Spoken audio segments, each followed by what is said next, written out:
কি ভাই বলেন, আমার নবী মুসলমান কিনা মুসলমান নয়? বলেন মুসলমান তো নাকি? তো আপনারা মুসলমান বললেন, আপনাদের ঈমান আছে? তো আপনারা যে মুসলমান বললেন, আপনাদের ঈমান আছে? একজন বাংলাদেশের বক্তা, প্রধান বক্তা, যার নাম হচ্ছে হাবিবুর রহমান রেজভী। তো মোবাইলে দেখছি উনি জিজ্ঞাসা করছেন ওয়াজ করতে করতে, বলছে বলেন তো আমার নবী মুসলমান কিনা? আওয়াজ দিয়ে বলুন, আমার নবী মুসলমান কিনা? নো, নবী মুসলমান না। নবীকে যদি কেউ মুসলমান বলে ঈমান থাকবে না। এখন আপনারা যারা বসে আছেন, বলেন আপনাদেরকে যদি জিজ্ঞাসা করা হয় নবী মুহাম্মদ সাল্লাল্লাহু আলাইহি ওয়াসাল্লাম মুসলমান কিনা, আপনারা কি বলবেন? কি ভাই বলেন, আমার নবী মুসলমান কিনা মুসলমান নয়? বলেন মুসলমান তো নাকি? তো আপনারা মুসলমান বললেন, আপনাদের ঈমান আছে? তো আপনারা যে মুসলমান বললেন, আপনাদের ঈমান আছে? এটা আমার কথা না, ওই বাংলাদেশে হাবিবুর রহমান রেজভী প্রধান বক্তা জলসা, উনি ওয়াজ করতে করতে বলছেন, শ্রোতাদেরকে জিজ্ঞাসা করছে, আচ্ছা বলো তো যে আমার রাসূল সাল্লাল্লাহু আলাইহি ওয়াসাল্লাম মুসলমান কিনা? সমস্ত শ্রোতারা এক বাক্যে উত্তর দিয়ে বলছেন হ্যাঁ মুসলমান। বলছে না মুসলমান নয়। বলছে তাহলে কি? বলছে নবীকে যে মুসলমান বলবে এর ঈমান থাকবে না। জোরে বলুন নাউজুবিল্লাহ। নবীকে মুসলমান বললে ঈমান থাকবে না। তো উনি হাদিস থেকে প্রমাণ দিচ্ছেন। এখন হাদিসের অপব্যাখ্যা মানুষের কাছে করছে, কেন আমরা আলেম, আমরা নিজেরাই অবাক হয়ে যাচ্ছি হাদিসগুলো শুনে। উনি কি প্রমাণ দিচ্ছে জানেন? আমি বুঝাতে চেয়েছি নবী মুসলমান নয়। নবী যদি মুসলমান হয়, আমিও মুসলমান, আপনিও মুসলমান, সমান সমান হয়ে যায়। কুল্লু মুসলিমুনা ইখওয়াতান, মুসলমান ভাইরাই, মুসলমান পরস্পর ভাইরাই। নবী যদি মুসলমান বানায়, তো নবী আমাদের ভাই হয়ে যায়, ঈমান থাকবে না। নবী দ্বিগুণ আমাদের বাবা হয়ে যায়, ঈমান থাকবে না। উনি বলছেন যে আল্লাহ রাসূল সাল্লাল্লাহু আলাইহি ওয়াসাল্লাম হাদিসের মধ্যে বলেছে যে কুল্লু মুসলিমুনা ইখওয়া, যে প্রতিটি মুমিন মুসলমান একে অপরের ভাই। এই হাদিসটা সত্য নাকি মিথ্যা ভাই? বলেন, এটা সত্য হাদিস। এই হাদিস কেউ জাল বলতে পারবে না, কেউ মিথ্যা বলতে পারবে না। উনি ওই হাদিসটাই বললেন যে কুল্লু মুসলিমুনা ইখওয়া। রাসূল বলছেন একে অপরের মুসলমান পরস্পর কি ভাই।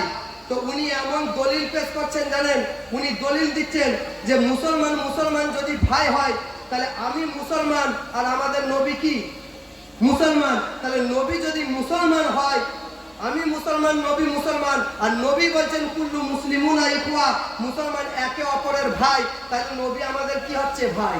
আরে নাউজুবিল্লাহ বলেন না। নবীজি তাহলে কি হচ্ছে? ভাই। আর নবী যদি ভাই হয়, তাহলে নবীর বিবিগণ আমাদের কি হচ্ছে? ভাবি হচ্ছে না? এটা আমার কথা না, উনি বলছেন, হাদিস দিয়ে প্রমাণ করছেন। এমন হাদিসের অপব্যাখ্যা মানুষের কাছে করছে যে নবী বলছেন যে প্রতিটি মুমিন মুসলমান একে অপরের ভাই, তাহলে আমিও মুসলমান, নবীও মুসলমান, তাহলে নবী মুসলমান হলে নবী আমার ভাই। আর নবী যদি ভাই হয়, নবীদের বিবিগণ হলো ভাবি, আর নবীদের বিবিদেরকে কেউ যদি ভাবি বলে তার ঈমান থাকবে ভাই? কারণ কোরআনে আল্লাহ পাক বলছেন নবীর স্ত্রীরা তোমাদের ভাবি না, তারা হলো তোমাদের মা। জোরে বলুন সুবহানাল্লাহ। তাহলে নবীর বিবিরা প্রত্যেকটা আলেমের মা। তো উনি এই হাদিসটা বললেন, শুনে আমি অবাক হয়ে গেলাম। এই আলেম হচ্ছে ইবলিস মার্কা আলেম। কি মার্কা বলেন? ইবলিস মার্কা। আপনারা বলবেন কেন ইবলিস বললেন? ভাই ও প্রিয় দোস্ত, কোরআন থেকে আমাদেরকে দলিল দিই। যখন হযরত আদম আলাইহিস সালাতু ওয়াস সালামকে যখন সৃষ্টি করলেন আল্লাহ রাব্বুল আলামিন, সৃষ্টি করার পরেতে আল্লাহ কোরআন পাকের মধ্যে বলছেন ওয়া ইয ক্বালা রাব্বুকা লিল মালাইকাতি ইসজুদু লি আদম ফাসাজাদু।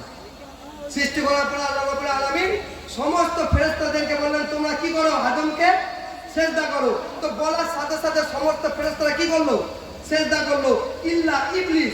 ইবলিস বলল না আল্লাহ আমি সিজদা করব না। কেন? বলছে আমি তো আগুনের তৈরি, আর আদম কিসের তৈরি?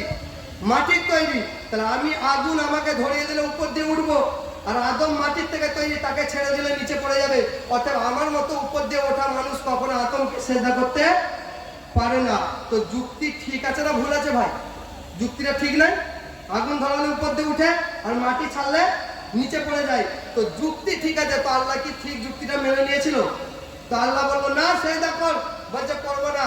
আবা ওয়াস্তাকবারু ওয়া কানা মিনাল কাফিরিন। আল্লাহ বলছে যা তুই যখন আমার হুকুম মানলে তুই কাফের হয়ে যা। আমার বন্ধু, আমার ভাই। তাহলে এই বক্তা ইবলিস মার্কা বক্তা। যেমন ইবলিস যুক্তি দিয়ে আল্লাহর কাছে শয়তান হয়ে গেছে, এই ব্যক্তি হাদিসের যুক্তি দিচ্ছে যে রসুল বলছে একে অপরের ভাই ভাই, তাহলে নবী আমাদের ভাই, নবীর বিবিরা আমাদের হচ্ছে ভাবি, অতএব ভাবি বললে ঈমান থাকবে না, অতএব নবীকে মুসলমানই বলা যাবে না। তো আমরা তো আলেম, আমাদের কাছে কিছু যুক্তি আছে না নাই ভাই?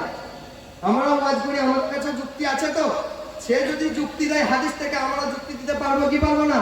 তাহলে তার অনুযায়ী যদি রসুল আমাদের ভাই হয়, তার অনুযায়ী তাহলে সেই বক্তা মুসলমান কি না? মুসলমান। তাহলে তার বাপ মানে তার আব্বাজান সে কি? মুসলমান। তাহলে সেও মুসলমান, তার বাপও মুসলমান। তাহলে রসুল বলছে কুল্লু মুসলিমুন ইখওয়া, মুসলমান একে অপরের ভাই। তাহলে সে যদি মুসলমান হয়, তার বাপও যদি মুসলমান হয়, তাহলে হাদিস অনুযায়ী তার বাপ হচ্ছে না বাপ ভাই হচ্ছে কি ভাই? আরে আপনারাই বলেন না কি হচ্ছে? ভাই। আর বাপ যদি ভাই হয় তাহলে মা কি হবে? আর বলার কিছু আছে? তো আমরাও ব্যাখ্যা করতে পারি। ওই জন্য আমি অনুরোধ করবো আপনাদের কাছে, যেহেতু হুজুর চলে আসবেন, সময় নেই, যেহেতু 10টা পেরিয়ে যাচ্ছে, তো হুজুর আসবেন, উনি বয়ান করবেন। আমি শুধু আপনাদেরকে এটাই বলবো যে আমরা যারা আছি, মোবাইল থেকে আমরা কোনো কিছু শিক্ষা নেব না। কারণ দাড়ি টুপি থাকলেই তাকে মুসলমান বলা যাবে ভাই, মুসলমান বলা যাবে না। আর ফেরকা তো একটা না, ফেরকা 72। তাহলে যে যার দলে টানার চেষ্টা করবে। এর জন্য কম বেশি আমি যেটা শুনবো সেটা যদি সঠিকও হয়, যদি ভালো আলেম জানা থাকে, যদি নাম্বার থাকে, তাদের কাছে জেনে নেবেন যে হুজুর এটা ঠিক না ভুল। আর টাকাও যদি না হয়, তাহলে পাড়ার ইমাম সাহেব তো রয়েছে, তেনাদের কাছে আপনারা জেনে নেবেন। জানবেন তো নাকি ইনশাআল্লাহ? সকলে আবার দরুদ শরীফ পড়ি। আল্লাহু